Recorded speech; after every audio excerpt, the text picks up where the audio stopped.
No one talks about the insurance clause that could have erased Iron Man before he ever said, "I am Iron Man." Before Hollywood crowned him a comeback king, Robert Downey Jr. was a gamble the industry refused to take. A decade of mugshots, courtrooms, and locked rehab doors had branded him uninsurable, the quiet scarlet letter that kills careers without a headline. And yet, behind closed doors, a tug-of-war began. A director who believed, executives who flinched, and a contract so strict that one misstep could have shut the cameras off and buried a billion-dollar dream. This isn't simply a tale of redemption. It's the hidden ledger of what it cost to let him try, the whispers that Marvel nearly cast someone safer, and the private calculus of risk that transformed a liability into a legend. Tonight, we open the file everyone pretends doesn't exist, and read what's inside. In the late 1980s and early 1990s, Hollywood seemed ready to anoint a new crown prince of acting. His name was Robert Downey Jr., the son of an avant-garde filmmaker and an actress who gave him his first taste of the stage almost before he could walk. He was precocious, charming, and impossibly talented, a chameleon who could disappear into roles with unsettling ease. When he portrayed Charlie Chaplin in Richard Attenborough's Chaplin in 1992, critics declared it the performance of a generation. He earned an Academy Award nomination, and at just 27, Downey seemed destined to inherit the mantle of Hollywood's great leading men. But Hollywood's adoration is rarely unconditional. Beneath the glitz, Downey was already living a parallel life, one that began far earlier than most realized.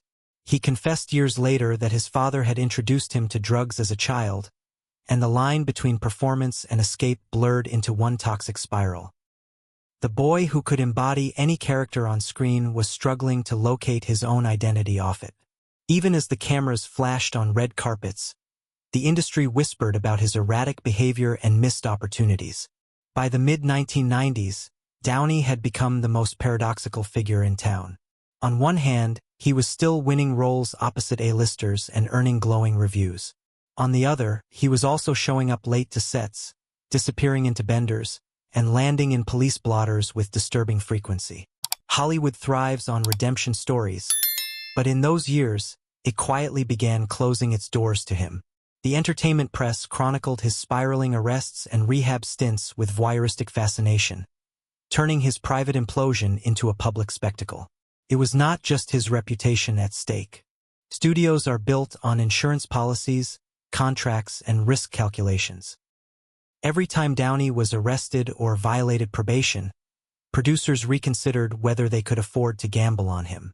The industry machine, which once pushed him as its golden boy, began categorizing him as radioactive.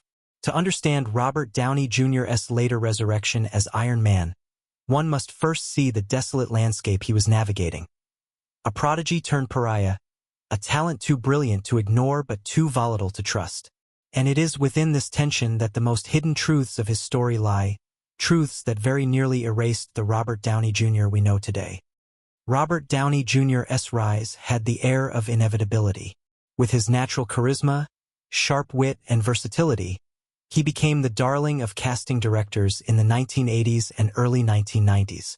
Whether it was quirky comedies like Weird Science or heartfelt dramas, Downey seemed able to melt into any role, and the industry rewarded him handsomely. His Oscar-nominated turn in Chaplin was not just an accolade, it was a promise that this was the man who would lead a new generation of actors.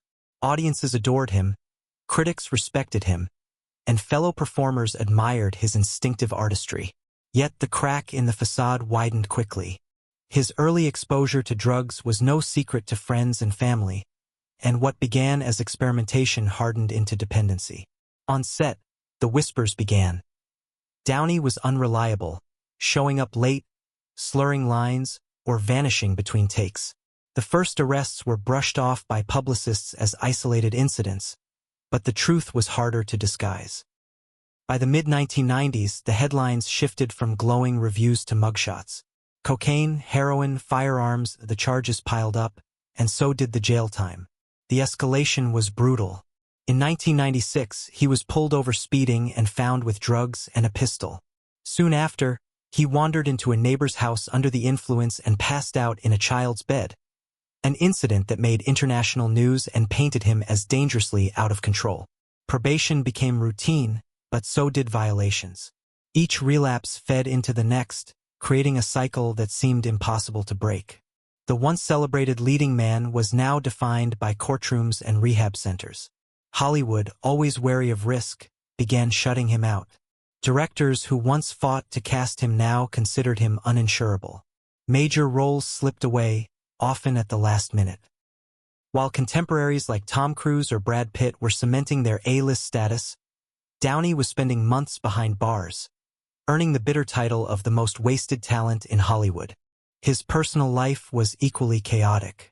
His marriage to Deborah Falconer collapsed under the weight of addiction, and even his attempts to reconnect with his young son were overshadowed by his instability.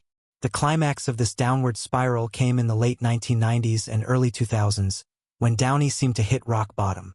Sentences grew harsher, with stints in California prisons replacing the revolving door of rehab clinics. For audiences, his career appeared over. For the studios, he was finished. And for Downey himself, hope seemed like a foreign word. The industry that once promised him everything had turned its back, and he was left as a cautionary tale, a tragic reminder that brilliance without control often burns itself out. The darkest truths about Robert Downey Jr.'s collapse were not the ones splashed across tabloids, but those that simmered behind closed doors. Industry insiders whispered that his name alone could void multimillion-dollar deals because insurance companies refused to back projects he was attached to. One relapse, one arrest, and entire productions could implode. In Hollywood, where money dictates mercy, this label of being uninsurable was a silent death sentence. Producers admitted privately that they loved his talent but could not afford to bet on him, making him a pariah in the very world that once celebrated him. Friends recounted that Downey's self-destruction was almost ritualistic. He would walk into courtrooms with the charm of a movie star, only to be let out in cuffs minutes later. Fellow actors recalled phone calls in the middle of the night, desperate apologies, promises to do better, always broken. The emotional toll was devastating. He confessed in one interview that addiction wasn't about partying, but about waking up each day chained to a cycle he couldn't break, saying bluntly, "It's like I've got a shotgun in my mouth, and I like the taste of metal." The media, predictably, feasted on his downfall. Tabloids ran his mugshots side by side, mocking his decline with cruel captions. Talk shows turned him into a punchline. But behind that mockery was a rawer truth. The public was watching a genius unravel in real time. His courtroom confessions revealed a man who knew exactly what he was losing yet seemed powerless to stop it. When he was sentenced to state prison, it shocked even the most jaded observers. For a moment, it seemed Robert Downey Jr. would not be remembered as a legendary actor, but as another Hollywood tragedy. Yet out of this bleakness emerged the unexpected. Stripped of fame, money, and even freedom, Downey began confronting the demons that had shadowed him since childhood. He leaned on new routines, on martial arts discipline, on the slow rebuilding of trust with his family. And then came the gamble of a lifetime. Marvel Studios, itself on shaky ground, chose to place their entire cinematic future on a man every insurance underwriter swore was a disaster waiting to happen. Executives were terrified. They drafted contracts with clauses so severe that if Downey missed a single day of work, he could be fired instantly. Few knew how fragile the arrangement really was. When Iron Man premiered in 2008, audiences saw only the swagger of Tony Stark. What they didn't see was the razor's edge Downey had walked to even make it to set. His rebirth was not simply a performance but a tightrope act between ruin and redemption. And when he declared, "I am Iron Man," at Legends and Secrets, we see Robert Downey Jr. not only as a brilliant actor but as a living paradox. He is both a cautionary tale and an inspiration, a reminder of how far a person can fall and how miraculously they can rise again. His story is more than Hollywood gossip or a redemptive headline. It is a map of the human condition, with all its fragility and resilience laid bare. The industry once labeled him uninsurable, a liability too toxic to touch, and yet, it was precisely this man who became the cornerstone of the Marvel empire, reshaping cinema for a generation. We do not excuse the chaos of his past.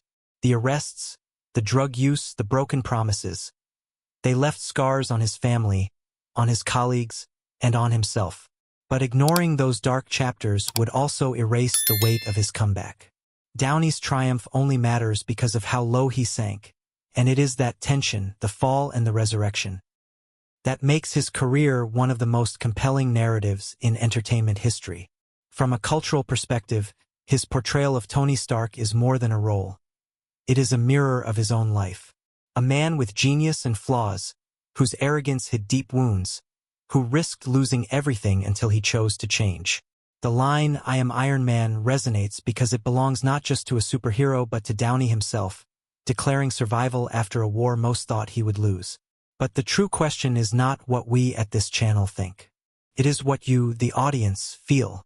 Do you see Robert Downey Jr. as a redeemed hero, proof that people deserve second chances? Or do you view him as a warning, a man who nearly squandered an extraordinary gift? Perhaps you see both, the hero and the addict, the legend and the secret. And maybe that is why his story endures, because it forces us to confront our own beliefs about failure, forgiveness, and the possibility of change. Some stories are not meant to end neatly, and Robert Downey Jr.'s life is proof of that. His journey cannot be tied up in a perfect ribbon, because it was never perfect to begin with. What lingers is not just the spectacle of his downfall or the triumph of his return, but the haunting knowledge of how close the world came to losing him entirely. Imagine if those contracts had been torn up, if Marvel had chosen someone safer, if the courts had locked him away longer. The landscape of modern cinema would look unrecognizable, and the man who stood on the stage and made us believe in heroes might have vanished into obscurity. Now, when audiences revisit his films, there is a duality that hangs in the air. Behind every smirk of Tony Stark is the echo of mugshots and courtrooms. Behind every moment of wit is the memory of a broken man fighting for another chance.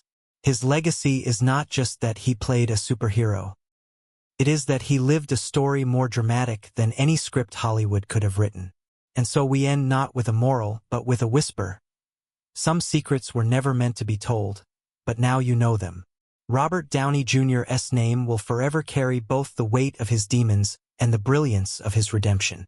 In the end, his story is not about falling or rising, but about enduring. It is about a man who walked through the fire and somehow emerged not only alive but immortal in the eyes of cinema.